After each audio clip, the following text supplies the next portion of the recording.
நாட்டில் ஏற்பட்டுள்ள டெங்கு அதிஅவதான நிலைமையை கட்டுப்படுத்தும் நோக்கில் டெங்கு ஒழிப்பு திட்டத்திற்கு இணையாக கொழும்பு மாநகர சபை மற்றும் கிளீன் ஸ்ரீலங்கா செயலகம் ஆகியவற்றுடன் இணைந்து அணுக முடியாத இடங்களை ட்ரோனர் தொழில்நுட்பத்தின் மூலம் பரிசோதிக்கும் விசேட வேலை திட்டம் ஒன்றினை இலங்கை விமானப்படை இன்று ஆரம்பித்தது. இதற்கு அமைய மனிதர்கள் எளிதில் சென்றடைய முடியாத உயரமான மற்றும் மறைவான இடங்களில் கொசுப்புழுக்கள் பெருகுகின்றனவா என்பதை கண்டறியும் சோதனைகளை கொழும்பு மாநகர சபை பகுதிக்குள் முன்னெடுக்கப்பட்டன. இந்நிகழ்வில் கிளீன் ஸ்ரீலங்கா நிறுவனத்தின் அதிகாரிகள், கொழும்பு மாநகர சபை அதிகாரிகள் மற்றும் பொது சுகாதார பரிசோதகர்கள் உள்ளிட்ட பலர் கலந்து கொண்டனர்.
විසිදෙනින්දා පැවති රැස්වීමේ දිගුවක් විදියට අපි 23 වෙනිදා උදේ සියලු මාධ්‍ය ආයතන ජනාධිපති ලේකම් කාර්යාලයට කැඳවලා මේ සම්බන්ධයෙන් දැනුවත් කරන්න මාධ්‍ය ආයතන වලින් ලැබෙන සහයෝගය තව අපට දෙන්න කියලා අපි ඉල්ලීමක් කරා. ඒ ඉල්ලීමට හොඳ ප්‍රතිචාර ලැබුණා. ඒකට අපි මේ අවස්ථාවේ ස්තුතිය ප්‍රකාශ කරන්න කැමතියි. இன்றிலிருந்து அடுத்த 3 நாட்களும் ஜனாதிபதி செயலணியின் அட்வைஸின் படியும் எங்களுடைய டெங்கு இந்த நாட்களில் கூட வாரப்படியால் நாங்கள் இந்த 3 நாள் நிகழ்ச்சி திட்டத்தை இன்றிலிருந்து அடுத்த 3 நாட்களுக்கு கொழும்பு நகரசபை பகுதியில் செய்வதற்கு உத்தேசித்திருக்கின்றோம். இதன் ஒரு கட்டமாக இன்று எங்களுடைய கொழும்பு நகரில் உயரமான கட்டிடங்கள் அதிகமாக காணப்படுகின்றன. எங்களுடைய எல்லைக்கு அப்பாற்பட்ட உயரமான கட்டிடங்களை நாங்கள் பரீட்சணை செய்வதற்கு எங்களுடைய ஏர்ஃபோர்ஸின் உதவியுடன் நாங்கள் இந்த ட்ரோன் வழிமுறைகளை நாங்கள் பின்பற்றி எங்கே நுழம்புகள் பெருகுது என்ற இடங்களை நாங்கள் மிக தெளிவாக ஆராய்வதற்குரிய நடவடிக்கைகளை இன்று நாங்கள் மேற்கொள்ள இருக்கின்றோம். இன்றிலிருந்து அடுத்த 3 நாட்களுக்கு எங்களுடைய 6 மெடிக்கல் ஆஃபீஸர்ஸ் காரியாலயங்களில் உள்ள எங்களுடைய டீம் எல்லாரும் சேர்ந்து சுகாதார பரிச உத்தியோகத்தர்கள், எங்களோட உபதேச வைத்திய அதிகாரிகள் எல்லாரும் சேர்ந்து இந்த 3 நாள் திட்டத்தை நாங்கள் மேற்கொள்ள இருக்கின்றோம். முக்கியமாக எங்களுடைய கொழும்பு நகரில் இதுவரைக்கும் நாங்கள் பார்த்தபடி எங்களோட கட்டுமானங்களை நடத்தும் இடங்கள், பாடசாலைகள், எங்களுடைய அரசாங்க நிறுவனங்கள், அரசாங்கம் அல்லாத நிறுவனங்களில் தான் இந்த கூடுதலான நுழம்புகள் பரவக்கூடிய இடங்கள் நாங்கள் கண்டுபிடித்திருக்கின்றோம். ஆகையால் நாங்கள் எங்களுடைய இந்த பள்ளிக்கூட பிள்ளைகளுக்கும் வேலை செய்து கொண்டிருக்கிற அந்த ஆட்களுக்கும் தான் நாங்கள் மெயின்லி இதை நாங்கள் செக் பண்ண போகின்றோம். கூடுதலாக பிள்ளைகள் வீட்டிலிருந்து விழிக்கிறார்கள், முழு நாளும் பாடசாலையில் தான் கழிக்கிறார்கள்.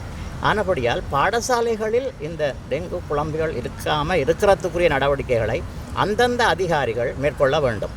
அதே மாதிரி காலையில் நாங்கள் வேலை செய்யும் மக்கள் வழிக்கிட்டு தங்களுடைய அலுவலகங்களுக்கு வராங்கள். அங்கே வந்து பின்னேரம் 6 மணி மட்டும் அந்த அலுவலகங்களில் தங்கியிருக்கின்றார்கள்.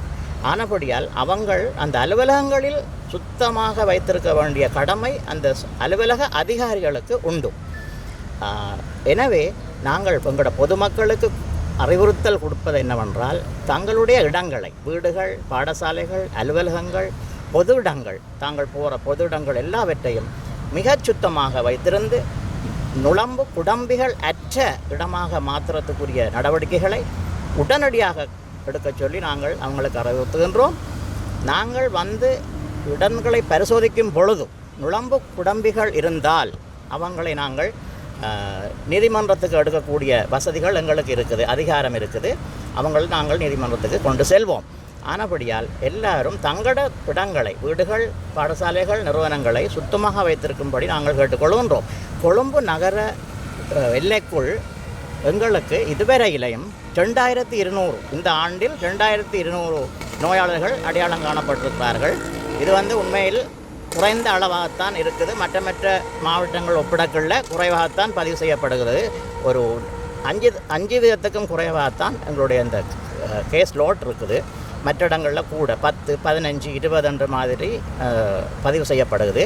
ஆனால் எங்களதில் வந்து நாங்கள் 5% குறைவாகத்தான் நாங்கள் அதை மெயின்டைன் பண்ணி கொண்டிருக்கின்றோம். இதன் அடுத்த கட்டமாக நாங்கள் பரீட்சணை செய்யும் போது கெமிக்கல் ஸ்ப்ரேயிங் அண்ட் ஃபோக்கிங், அதாவது புகாடிக்கிற ஒரு நடவடிக்கையும், கெமிக்கலை நாங்கள் ஸ்ப்ரே பண்ணுற நடவடிக்கையும் நாங்கள் அதே மாதிரி பரீட்சணை செய்து கொண்டு போகக்குள்ளே நாங்கள் அதையும் நாங்கள் செய்யக்கூடிய நடவடிக்கையும் ஈடுபட்டிருக்கின்றோம். எனவே இந்த 3 நாள் ப்ரோக்ராம் முடிந்த பிறகும் கூட நாங்கள் தொடர்ந்து ஒரு 2 கிழமைக்கு இந்த வேலை திட்டங்களை மிக தீவிரமாக நடக்கக்கூடிய ஒரு திட்டத்தை நாங்கள் உருவாக்கி இருக்கின்றோம். நன்றி. மேலதிக செய்திகளுக்காக எமது யூடியூப் தளத்தை சப்ஸ்கிரைப் செய்யுங்கள்.